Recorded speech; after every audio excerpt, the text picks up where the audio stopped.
You know, when all the axes lock, you just want to kind of be like, sing, sing, sing. Let's do this.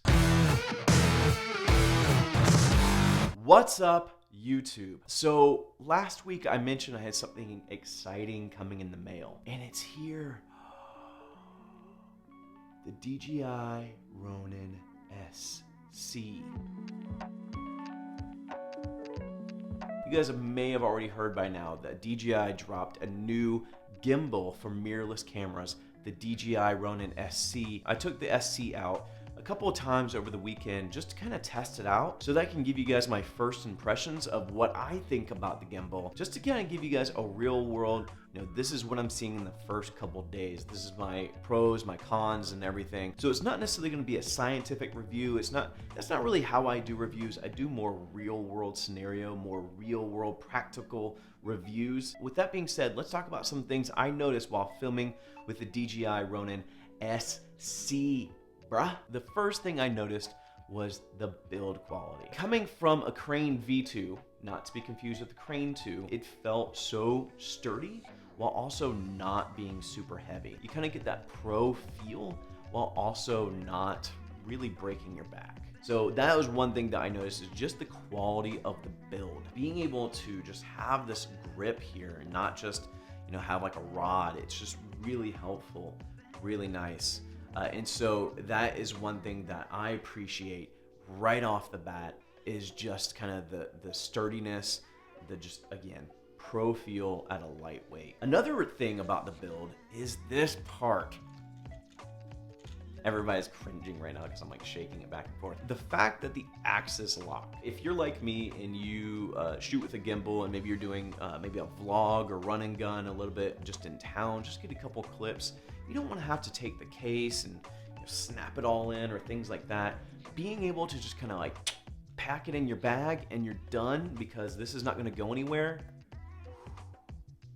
Just dream. Now, that being said, a little bit of a funny story for you. I was filming my nephew. My nephew is the model, in case anybody's curious. If you want to book him, I'm sure he'll get really excited about that. And yeah, anyways. When I was filming him, I was walking and going, and the gimbal kept on kind of like yelling at me, like, and it was just like, what is happening? So I turn it off, turn it back on. I'm like, man, this review is gonna suck because I can't get used. Why is it yelling at me? Turns out, one of my axes was locked the entire time, and it was trying to tell me that it couldn't do movements, and so it kind of like shut itself off as far as some of the motors. That was embarrassing. I'm not used to the locking axis. I gotta get used to that. So the locking of the axis is just a great feature. Another thing about the build quality is the fact that with my V2, if I were carrying it around, there's a chance, parts are gonna kind of hit each other because, axes are swinging around, so like something's gonna hit. So I end up having to like tape some rubber around certain parts of the gimbal so that if it did hit, it didn't really scratch it up. I have a really, not necessarily a gnarly scratch, but it's not great because the first day I had it, I didn't even think about it, and it scratched up the gimbal a little bit. Having this, I've noticed you can like move around, you can swing it around. It's built to where it is not going to hit itself. At least in what I've seen over the weekend, it's not going to hit itself, and so you don't have to worry about scuffing it up, scratching it up, especially for something that's so nice and can be kind of pricey depending on your price range for a gimbal. The other thing that's nice is this back axis here does not block my display. What? I remember when I first got my V2, I actually bought the monitor that I have intending it for gimbal use because I could not see my display. And so this not blocking the display as I'm going around, amazing. I have a review on the Feel World MA5, and you should check that out, but I prefer the focus peaking on my actual camera. And so being able to use that and also just kind of cut down the weight. Now, if I'm on a paid gig, I'm still gonna bring the display with me just because I probably have a little bit more of a real estate to look at and bigger screen to look at. Now, if I'm just doing like hobby filming, I don't need all that. Being able to cut down the weight of the gimbal because I don't need an additional display, so good, so good. So those are some things I appreciate about just the quality of the build right off the bat. So beyond build quality, another thing that I appreciate about this gimbal is the active track. Now, I don't want to use that as a cop-out to, not get good at gimbal movement in general, but more so when you're a single shooter like I am and you want to film yourself, having something like active track can really help out. While I'm super pumped about active track, there is something that I want you to be mindful of and just kind of think about. So with active track, you have to basically use your phone to tell the gimbal where the camera is pointing. Now, first of all, balancing the gimbal with your phone on top and its kind of mount that connects to your camera's hot shoe is kind of a challenge. It's a lot more weight. And so it can be a little bit challenging to balance your gimbal while you have your phone on top of your camera. But that's how the gimbal knows where your camera is pointing. It uses the app, the DJI app, in conjunction with the camera on your phone to basically, tell the camera where to go. So there's something you want to keep in mind when you're doing that. Because it's using your phone to tell the gimbal where you're pointing, you want to take into account the fact that it may be a little bit higher than what you're used to as far as your framing. But on top of that, I had my phone's camera on the top side. So basically the way I had it pointed was you had my camera, then you have my phone, and my camera on the phone was kind of the top right corner. If I had kind of flipped it around and made it on the bottom side, I would have brought down the negative space over my head rather than the top section. So just one thing to keep in mind, active track, really cool. Now that being said, I noticed active track worked really well. I went and walked around kind of a good span of the street and it kept up with me. It was really awesome. Just, be mindful of the fact of where you place the camera on your phone so you don't get a ton of space above your subject. I do want to do a follow-up on some of these features because again, this is more my first impressions.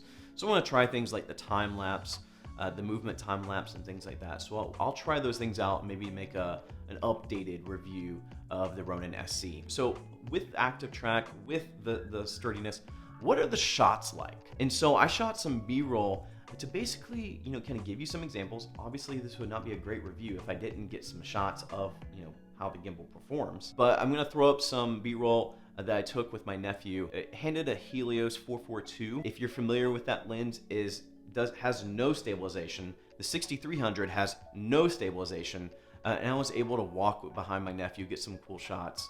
And I noticed a little bit of shake, but not too much, not something that I couldn't fix in post. The underslung was really comfortable, and so being able to kind of take it and run with it or like do a ninja walk really fast.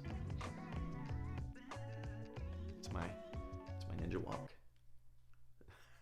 Being able to do that like at a good pace to give you kind of that low shot there, it was really easy to capture because that underslung is just really comfortable. This is a quality gimbal.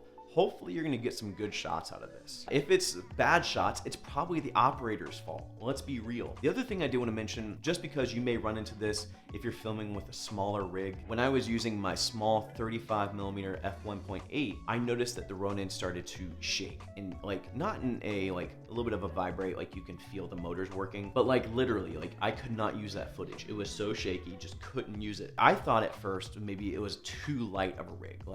It's, that max payload is at a certain point. If I use something so light, it's just gonna throw off everything. Now, when I was out shooting, I kind of gave up on the 35mm, but when I got home, I sat down with it. And honestly, it just took me going into the Ronin app and recalibrating the motors, just to kind of account for a lighter payload. And so if you're using a small mirrorless body with some small lenses, and you're also using maybe some bigger lenses, just know that, go into the Ronin app. It's really easy. It takes a couple seconds to just recalibrate, especially if you're going from one really small rig to one kind of more medium-sized, bigger rig. So based upon my first impressions, who would I recommend this gimbal to? And honestly, if you're just kind of on a budget and you're doing maybe some YouTube, maybe some just personal projects, I don't know. I maybe not recommend this gimbal. It's I spent about $480, and I also didn't get the focus motor. If you wanted the focus motor for any kind of manual lenses, then at that point you're spending almost $600 on the gimbal. If you're just trying to get into the gimbal game and stabilize your shots and you're on a budget, I may not start here. I would start with a used Crane V2 or something like that. If you're doing paid gigs or somewhat professional work, I 100% recommend this gimbal. It looks, more professional. It's just more sturdy. You're not bringing around a small gimbal that can be mixed up with like a tourist gimbal or what have you. So I would say if you are starting out, maybe look at like a $200 to $300 gimbal. But if you're looking to upgrade to another budget gimbal or another good, inexpensive gimbal, 100% I would go here. If you're looking at, getting a gimbal for paid gigs for smaller rigs, 100% right here. Now we'll see if I do a follow-up if I'm like, I hate this gimbal, it's the worst. So I hope this first glance review was helpful for those that are, really excited about the SC and just want a little bit of like real world feedback. So let me know in the comments below, are you planning on picking up the SC, or what gimbals are you looking to purchase now, or maybe you're shopping for? Let me know in the comments below. So again, I hope this has been helpful. If you enjoyed the video, give it a like. If you're digging the content coming from the channel, consider subscribing. And as always, I'll see you here next time. Go and find your journey. Go embrace life. Peace.